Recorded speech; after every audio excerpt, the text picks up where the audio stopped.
My fiancé said, "My dad needs to test drive your new Audi for a month. Show him some respect." I replied, "Of course." Then I reported the car stolen when he didn't return it in 24 hours. When the cops pulled him over, I've worked my ass off my entire life.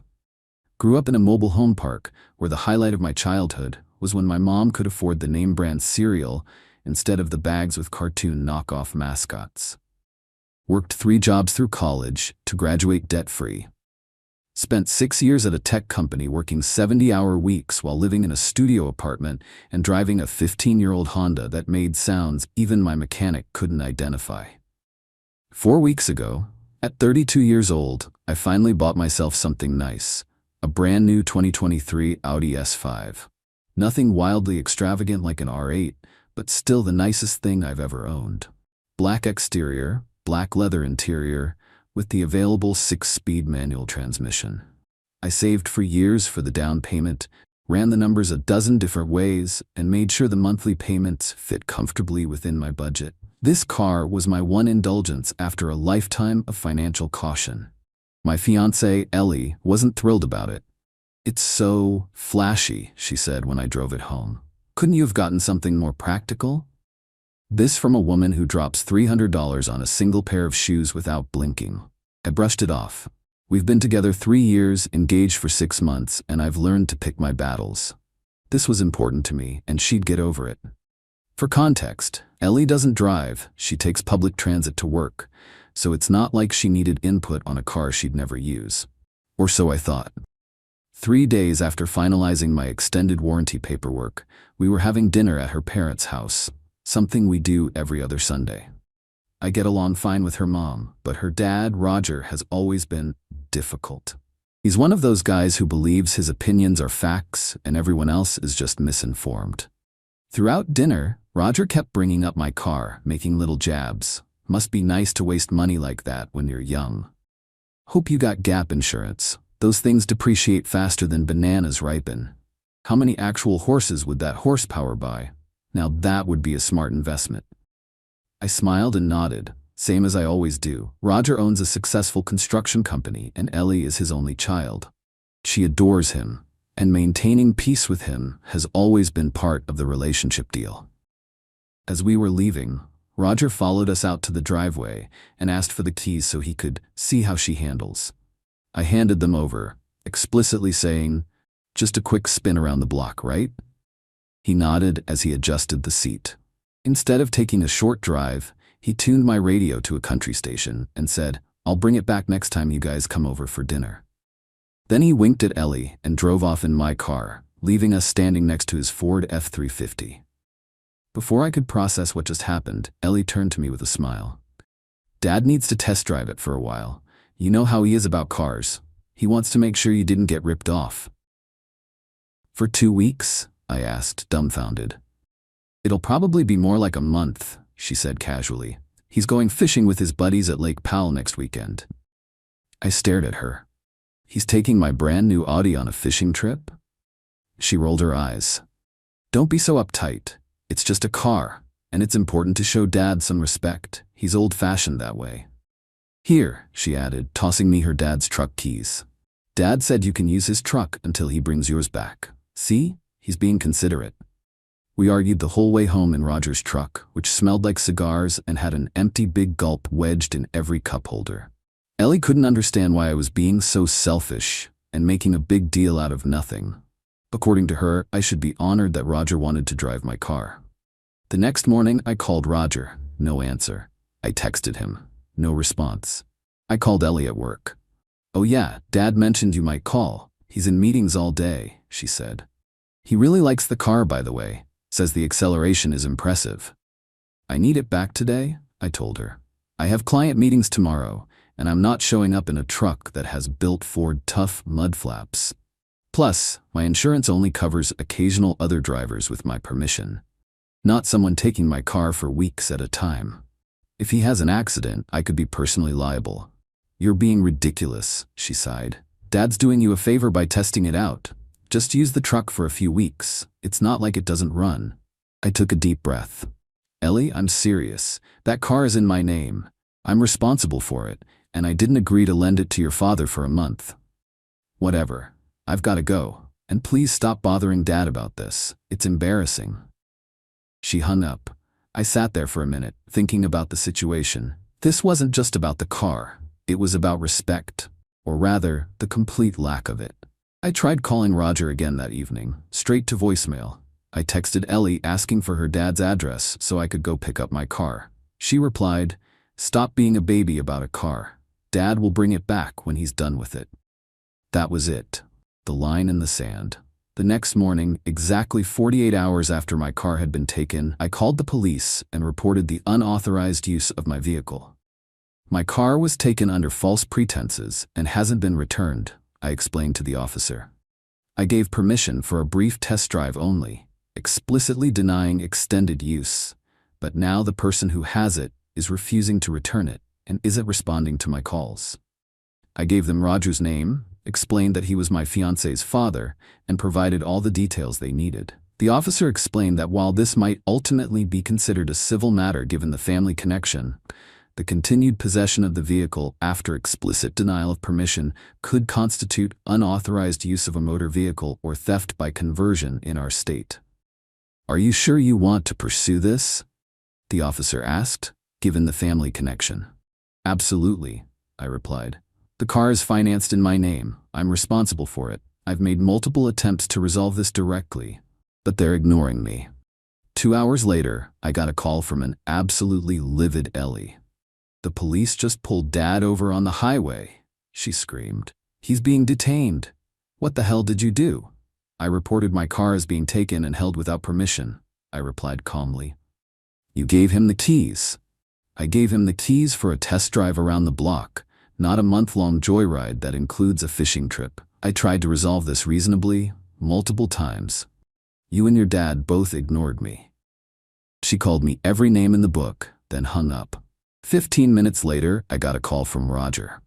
The police had released him without charges after he explained the situation, recognizing it as a family dispute with unclear permission. However, following standard procedure for recovered vehicles reported taken without authorization, they had impounded my car pending verification of ownership. "You disrespectful little shit," he began, "after everything I've done for you." "What exactly have you done for me, Roger?" I interrupted.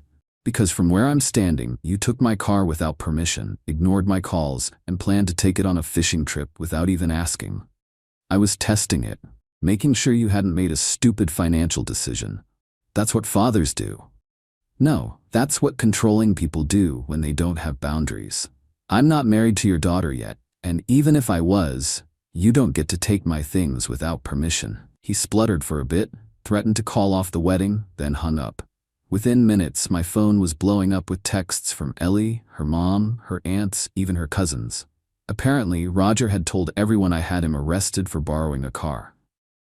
I turned my phone off and drove Roger's truck to the impound lot to retrieve my Audi.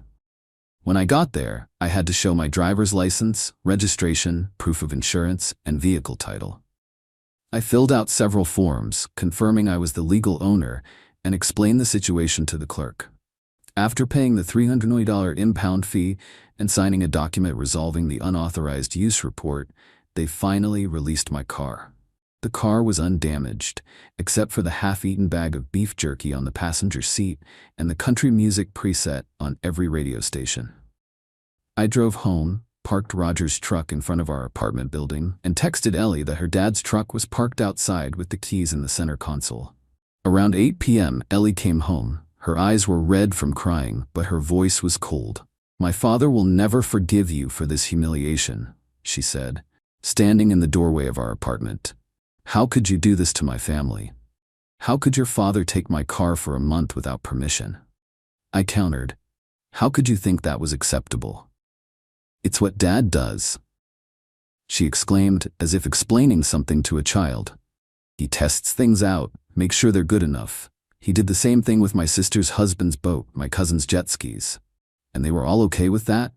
She hesitated. "Well, they understood. It's just how Dad shows he cares. By taking their expensive possessions without real permission? That's not caring, Ellie. That's controlling. And it's not okay." We argued for hours. Eventually, the truth came out. Roger had always done this kind of thing, and everyone in the family just accepted it because it was easier than standing up to him. Qley had grown up thinking it was normal for her father to test everything, from her prom date's car to her college apartment's security system, which he disabled to prove it was worthless. Looking back, I realized there had been signs Qley wasn't entirely comfortable with her father's behavior. Small winces when he'd borrow her cousin's boat without asking, quiet apologies after he'd rearranged her apartment furniture during a visit. She'd been conditioned to accept it, but some part of her recognized it wasn't normal. "He's just protective," she insisted. "He wants to make sure things are good enough for his family." "No," I replied. "He wants control. And you've all given it to him for so long that you can't even see how messed up it is." She left that night to stay with her parents. The next day, her mother called me, surprisingly not to yell, but to talk. "Roger is a stubborn man," she said quietly. "No one has ever stood up to him like this. It's causing him to think." "I'm sorry if I created problems," I told her, "but I couldn't just let him take my car for a month." There was a long pause. "I know," she finally said, "and between us, it's about time someone pushed back." Later, Qley revealed that her mother had often played peacekeeper, quietly returning items Roger had borrowed and smoothing things over with affected family members. She'd tried to establish boundaries early in their marriage, but eventually gave up. Seeing someone finally stand up to him successfully had given her hope. 2 days later, Roger showed up at my door. No Qley, just him, looking uncomfortable in a way I'd never seen before. "I've been thinking," he said stiffly. "Maybe I overstepped." Coming from Roger, this was practically a tearful apology while prostrate on the ground. "I appreciate that," I replied. "Would you like to come in?" We talked for nearly 2 hours. For the first time, we had a real conversation.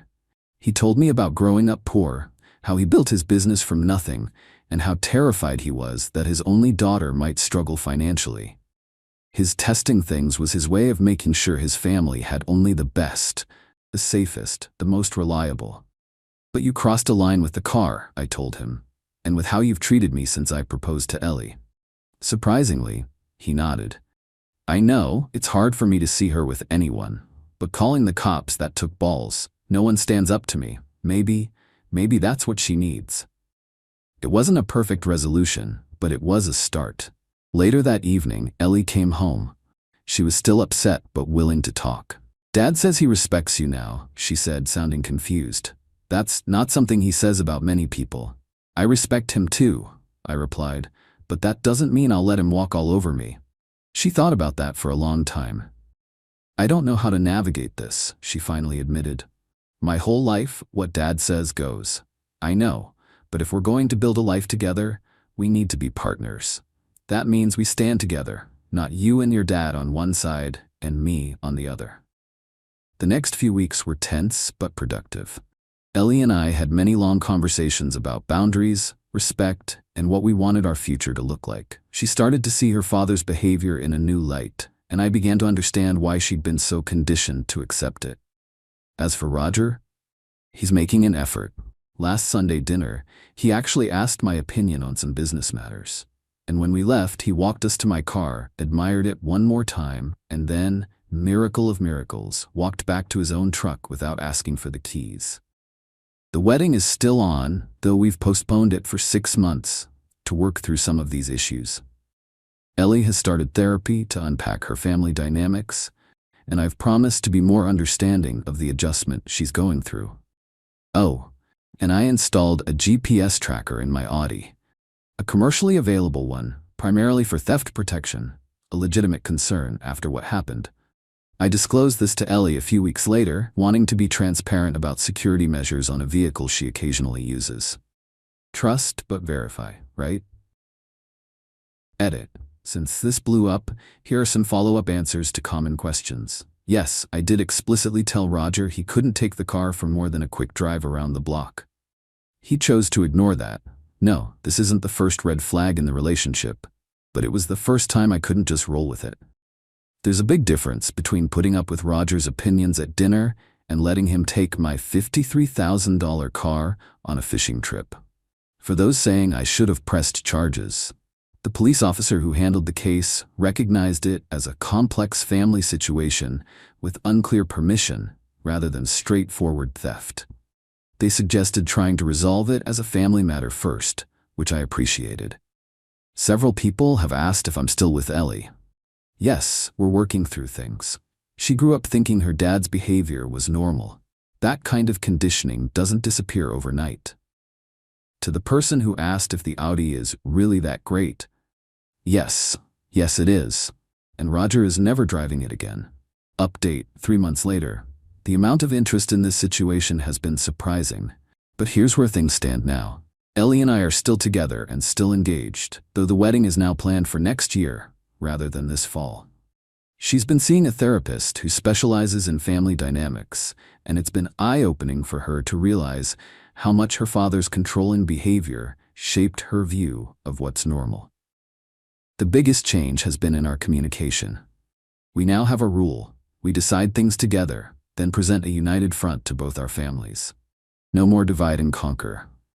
As for Roger, he's trying. There have been a few backslides, like when he suggested we switch our wedding venue to one owned by his golf buddy, or when he attempted to upgrade my lawnmower by taking it for servicing without asking. But each time we've had calm, direct conversations about boundaries, and he's actually listening. The most surprising development came last month when Ellie's cousin got engaged. Her fiancé bought a new truck, and at the family dinner where they announced their engagement, Roger started his usual routine about testing it out. Before I could say anything, Ellie spoke up. "Dad, if you want to drive James's truck, you need to ask him directly and respect his answer if it's no." The entire table went silent. Roger looked shocked, then oddly proud. He turned to James and said, "Your truck looks solid. If you ever want my opinion on it, let me know." And that was it. Later that night, Ellie's mom pulled me aside. "Whatever you did," she whispered, "thank you. 40 years I've been with that man, and I've never seen him back down like that." I've come to understand that Roger isn't a bad person. He's just someone who never had boundaries set on him. He's learning, albeit slowly, that respect goes both ways. As for the Audi, it's still running perfectly, and no one but me has driven it since the incident. Oh, and for those wondering about the GPS tracker, I eventually told Ellie about it, expecting her to be upset. Instead, she laughed and said, "Smart. I would have done the same thing. Maybe we'll be okay after all." Final edit.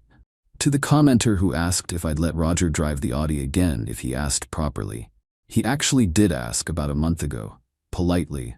I said yes, handed him the keys, and we went for a drive together. He complimented the handling, I showed him some of the features, and when we got back to his house, he returned the keys immediately. Progress.